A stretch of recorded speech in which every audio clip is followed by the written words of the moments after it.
കവിയും സ്വാതന്ത്ര്യ സമര സേനാനിയുമായിരുന്നു ബേപ്പൂർ സുൽത്താൻ എന്ന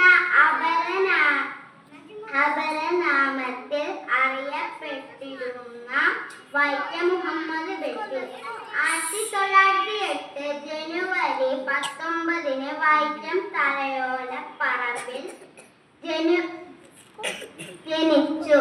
1994 ജൂലൈ 5 അദ്ദേഹം അന്തരിച്ചു. അദ്ദേഹത്തിന്റെ ചരമദിനം നമ്മൾ ബഷീർ ദിനമായി ആചരിക്കുന്നു. അദ്ദേഹത്തിന്റെ പ്രശസ്ത കൃതിയായ പാത്തുമ്മയുടെ ആട് എന്ന കഥയിലെ ചില ഭാഗം ഞങ്ങളിവിടെ അവതരിപ്പിക്കുന്നു.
കരയാണ്ടിരിക്കട ആരും വാപ്പയോട് പറയില്ല പോലെ അതിനാണ് ഏറ്റവും പകുതി സിനിമയൊക്കെ വേഗം കൊണ്ട് ഞാനത് പറഞ്ഞത് കേട്ടോ ഉള്ളാട്ടിപ്പാമ്പ് കാര്യങ്ങൾ വിളിച്ചിട്ടുണ്ട് നല്ല അടിയത് പകുതി സിനിമയുടെ വേഗം നമുക്ക് കുടിക്കാൻ പോവാം. മുത്താപ്പ വേഗം കുടിക്കാൻ പോകാം. മുത്താപ്പ ഞങ്ങളും ഞങ്ങളെയും കൂട്ടോ.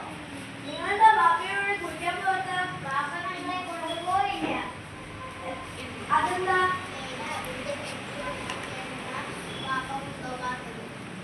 എന്നാൽ എല്ലാവരും കുളിക്കാൻ പോവാം.